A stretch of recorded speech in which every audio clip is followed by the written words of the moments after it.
Hello, everybody. Welcome here. We got another great episode. Today, we're going to be listening to Scotti Ogden of Ogden Contracting. He's a contractor. He's been in the business for 3 decades or more. He's also a construction business coach, helping other business owners, build amazing businesses like the one that he has. So welcome here, Scotti. Can you tell us a little bit about yourself and your background today?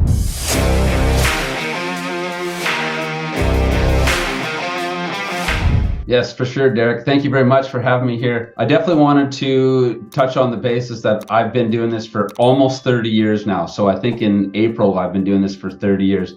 I started out as a framer, and it was like, I didn't really take the job seriously, but I stayed with that same boss for almost a decade until I started my own company. Yep. I started my own framing company in 2001, and I ran that framing company up until today. I still have that framing company, but in 2017, I decided to take the tool belt off and grow the business and become a general contractor. So I challenged all the testing, and I got my BC builder's license. I'm a registered builder here in BC, and done all the courses. I renew every year, and Awesome. Yeah, not dissimilar to myself. My background's framing as well. I love framing. I did a whole bunch of different trades early on, and like when I got on a framing crew, I was like, yeah, I like this. It fit me well. And I find a lot of framers do move into the general contracting eventually after starting a business. So it's a very, very regular kind of trajectory, I think, for a lot of general contractors. So yeah, tons of experience, been in the business, growing your business. If you could boil it down to, 3 key things that led to your success or can lead to success in a general contracting business, what would be at the top of your list? When I look back, I would say probably the most valuable lesson that I got, and I don't know if we can say names here, but the owner of Marcon Construction, I lived at his property, and I said to him, and he's a successful businessman, and here I'm going through staff, like every 30 days I've got a new staff member working for me. I didn't like that guy. He was, I'm firing him, and that guy, he's too lazy, so I'm firing him. So I said to him, what is your secret to a successful business? Because he had a very successful business, still does. Yep. And he said to me, I still have the same staff working for me today that I did 25 years ago. Wow. And my jaw kind of hit the ground, and I went, really? How did you manage that? And he says, well, I treat them like family. I treat them like they're I look after them. And from that day forward, I didn't lose staff like I did anymore. In fact, 2 of the guys, one guy just left to run his own company, the other working for me. And I've had my project manager been with me for over 15 years. Wow. So I realized that treating them like a number was not really a success in my business. I had to treat them like they were a human, like I was trying to empower them. And that brings me to my second point. Really, like, empowering people is super important, because if you just have them come and do what they're told, then that's not interesting to them. I had another buddy that was a business in construction as well, and he refused to train his staff on how to build stairs because he says, as soon as my staff knows how to build stairs, they're going to go start their own company. And I said, but isn't that what you want? You want them to start their own company, because the 1 year that they're really, really engaged, that's the year you're going to get the best production out of them. And it's fun. Why would you want to come to a job site that sucks? So I really wanted to make it fun and engaging. And then that's really like the last point is, make the job fun. It's about building relationships. And I really believe in this whole relationship thing. It doesn't just end on the job site. It starts and ends with waking up in the morning. Like, everyone you see, everyone you meet, you're building this relationship, and you're not just doing it for yourself, but you're doing it for everyone. So it's empowering your staff, building relationships, and making it fun. Yeah, we're chatting about this a little bit earlier, just like how powerful it is, and how many really successful people, the sense you get from them most often is that they just really care about people. They want the best for people, and they treat people really well. And the period of time that your employees have been with your business is often like kind of a meter, a check to see how well your business is functioning. Good businesses attract good people, and those people stay. Whereas, when things aren't working in a business, that's when you often see a lot of turnover. And it's a cultural thing as well inside the business. So super important. So one of my favorite questions, a bit of a zinger here. Can you tell us about, a big mistake that you've made? Anybody coming up in any kind of business, never mind contracting, knows that, there's 1,000,001 mistakes to be made, and that's how we learn. But what's one that sticks out for you, and what would you do differently now, knowing, what you learned? I've made every mistake. So like 30 years of experience, like the only way you can get 30 years of experience is by doing it for 30 years. So you're going to make mistakes. That's definitely the big one. So I've got lots of mistakes, but I would say that if I could go back 30 years, well, not 30, but like when I started my company,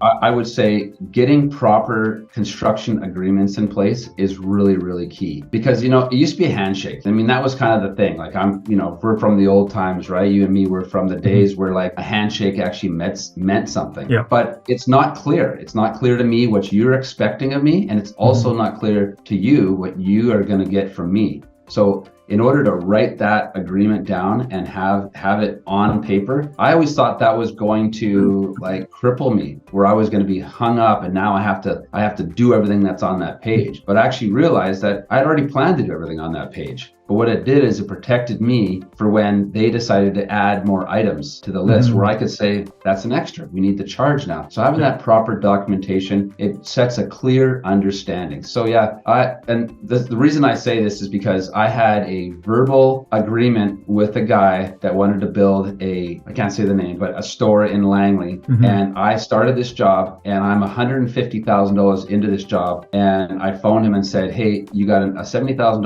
outstanding bill. We just wrote you another $80,000 bill here. What's happening? He goes, I'm having some financial problems. Can you please put a hold on the project? I'm like, what do you mean you got financial problems, man? We're 150,000 into it. And he goes, yeah, I got financial problems. Well, long story short, he went bankrupt, and I got about 70,000 out of that 150,000. All my trades got paid. All my staff got paid. I'm the one that took that hit.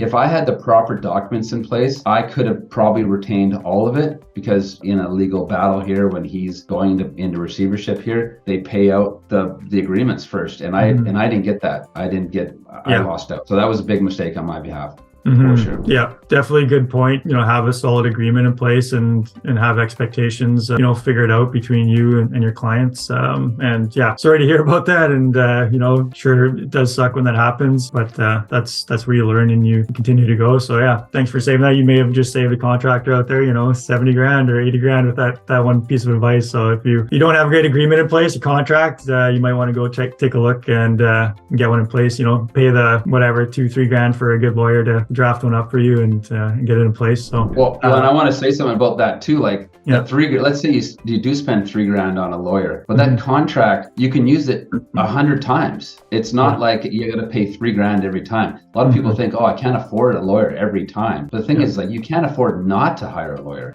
You want to run your company like it's a big company. Get in with the big boys. We all have lawyers, right? Like that's important. Yeah, I mean, if you connect with a lawyer that does construction and is known for that, they're going to have a lot of those standard documents already. They may just, customize it for your business. So it's really well worth, whatever you need to spend to get it in place for sure, and have it like reviewed by a lawyer. So, you're making sure all the I's are dotted and T's crossed. So kind of leading into the next point of just having systems and documentation and stuff in your business. That's my big thing and what I help clients with. And I know you're going through that process now of systematizing your business, and you've got a bunch of those pieces in place. What could you suggest for contractors out there who maybe, things aren't running smoothly or don't have a lot of systems or documentation in place? What's made a big difference for you in your business? I would say, okay, so this is a big question, and I know know it's a big question. So we could talk the whole time on this. But like, I've learned to type. I've learned to like work on the computer. If you're in the construction industry, you're used to working with your hands. You're used to working with people. Getting down in front of that computer and typing, it's a daunting task. And if you don't know how to type, you're gonna have to learn, because that is the next step. You want to grow and scale your business,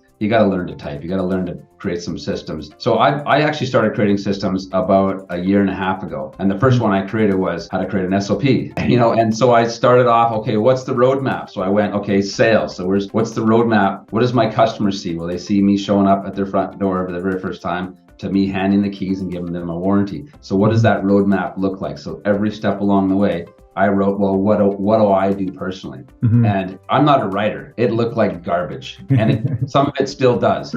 It has to be a clear communication between you and your project manager and all your staff, so they can read that operating procedure. Pretend you weren't even there and they go, well, what am I supposed to do? Well, it's written on a procedure somewhere in that order. So it's, and you got to learn how to categorize it in your system. So I would say Microsoft Word's a good one to learn. Microsoft Excel's a really good one to learn. If you're not not skilled in that. That's step one. Mhm. Step two, you need a good scheduler. So we use Asana. Yep. It's not that badly priced. I think it's under $100 for Asana. So Asana helps us write all the schedules for each job. You can actually like look at it on a calendar or a timeline. And if let's say the drywaller can't show up till next week, you can literally like click on it and drag it to when he can show up, and it moves all like everything that way. So it reevaluates the schedule, gives you some updates. These are good systems. We also have a system where we keep track of our staff's hours through QuickTime. So they log in the morning, and we got it set up so it rounds it to the nearest 10th. So 10th, I think the 10th, nearest 10th. So I know it sounds funny, but it's just the way it works. You can't round it to the nearest 12th because it doesn't make sense. But so it runs to the nearest 10th, and then so we know where the guys are each time. So that's a system. Instead of me asking, hey, what did you guys do today? They're logging in, they're writing their hours in this template, and they're saying what they did, so I can keep track of it. Yeah, it makes a lot of sense. I like what you said there about thinking like from A to Z, and then, start simple. Like, what are the big steps? What does the client see? And then start to just write, just fill it in. Doesn't have to be pretty, doesn't have to even make a whole lot of sense. It can always be refined and improved as you go along, right? It's getting that process A to Z, and then from there, you'll do it once, and then you'll try to use it with an employee, and you'll find a whole bunch of holes or things that don't make sense, and then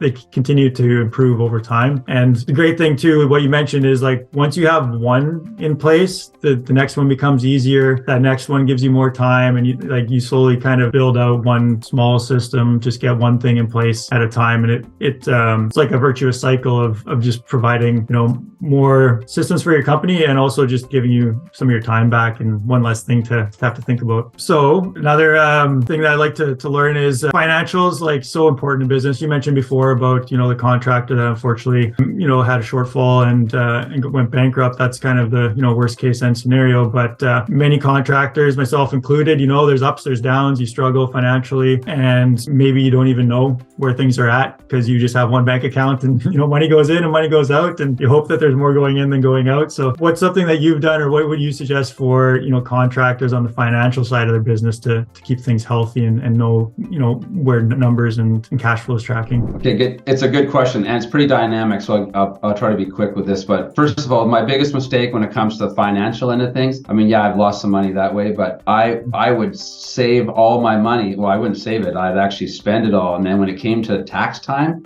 then I'd have to go, oh my gosh, I need to make more money. So I was literally always paying, and I did this every year until about 2008 when I got screwed here. But basically, I was paying last year's taxes with this year's money. That's not a good idea. And I think everybody that gets in business doesn't realize, they go, oh, I got all this money. That's my money. No, it's not your money. Put it aside. That's not your money. And if you're trying to pay last year's tax with this year's money, you're going to be surprised when there's a crash in the economy because you made 200 grand last year, but now this year you're only making 80 grand. And you have to now make up that money to pay that difference. It's really scary. But as far as financial, I think having a cash flow positive business is very, very important. So as a contractor, we always request a deposit from the owners. It not only tells the owners that we're serious, but it also tells us that they're serious. And now we've got that money. And instead of like giving that money back on the first check, we hold on to that money for the entire project. That's the money we use. If they don't pay their bills on time, let's say they're a week or two late, they're a week or two late, well, we still have that money. So we can pay our trades. So I pay every one of my trades gets paid on time, all the time, and I've never missed a payment. I probably missed a payment because someone sent it to the wrong email. That's happened before. But generally, 99.99%, everyone gets paid on time. There's always money in the bank because we're smart with that money. If you're not watching the money, it can creep up to you really, really quickly. Yeah, two really great points. The tax one, my suggestion is get a separate bank account, even at a separate bank, have it as a tax account, and take your 10-15% of your revenue, whatever you figure is the right amount, and just deposit it in that account. And then tax time comes, it's like you just transfer the money, right? And it's set aside. So that's a great way to manage that financially without even having to look at your bookkeeping or reports. You just set the money aside and it's there. And that's one thing. Like when I was a sole proprietor, so before I became incorporated, I was a sole proprietor. So if there was 100 grand in the account, some of it paid my guys, I could take whatever I want. If the money was short, well, I was short. So it was a terrible way way of paying. So when I became incorporated, I put myself on salary. And at first I didn't know how much. So we just played around with it. Like, how much do I want to make? And then we did that. It was like, okay, that's too much, right? Scale it down. Okay, that's a little bit too little. And we play with the numbers. And now consistently we've been bringing in the exact same income every single month for the last 2 years. And now we know how to budget that money. We know that I've got exactly this amount coming in every month. Here's our expenses for home. The rest is the company's. And that allows for growth and expansion in your company. Yeah, definitely. And going back to when you mentioned cash flow, it also, if you want to grow your business and you're always putting money into people's projects before you get paid, you can't grow it all, right? Whereas if you get 5 new projects and you get deposits for each one, well, now, the client is financing their own project, which should be the case. You're not out of pocket for materials and labor and whatever else on, 5 different projects and strapped for cash and trying to, borrow from Peter to pay Tom kind of thing and whatever else, or the tax man or stuff like that. So really great advice. And it goes back to that individual that owed me the 150 grand. If I had taken a $70,000 deposit and then put a hold on the job until I got paid, then I wouldn't be out that money. But because I didn't take a deposit, I was trusting that he was going to pay me. Well, things didn't work out for him. It wasn't even his. He had the money. He ended up getting sued for a sale of a business that he sold in a different province. So he was stuck. Like, I don't know. Had no idea. So if I had done a deposit properly, I would have not been in that situation. Yeah. And as early contractors, you want the business, and maybe, you're not used to collecting deposits or enough deposit, but really it's pretty common practice in contracting, and you need to kind of step up to the plate and know, for the health of yourself and your business that you need to have the cash flowing and make sure you're looking after everybody. So thanks so much, Scotti, for coming on here and sharing your, huge amounts of knowledge and expertise. I'm sure you've probably saved people a whole bunch of headaches and a whole bunch of money just with, the stuff that you've suggested that people do here. What's the best way for people to connect with you if they want to, learn more about what you do or, connect with you or your business? So there's lots of different ways to connect with me. We do have our website, which is ogdenbuilt.ca. You can go there. We have a great newsletter which is full of blogs, lots of information, and lots of education. We also do reels on LinkedIn, Facebook, Instagram. We have a YouTube account. It's Ogden Contracting is our actual company name. Ogden Built is the website. You can get in touch with me. I think my phone number's on there. We don't want too many people, but my phone rings all the time. A simple email would work perfect. I will get back to you as quick as possible. I'd love to hear from you. I'd love to hear, what is it that people want to know? If people want to know, how did you do it, or do you have some advice, or what can you tell me, the younger you or younger me? What advice would you give me? I'd love to give that advice for sure. Wonderful. Awesome. And we'll put a link in the description below here as well to your website so people can go check that out and get connected. So thanks for watching, and thank you, Scotti, for being on. Thanks, Derek.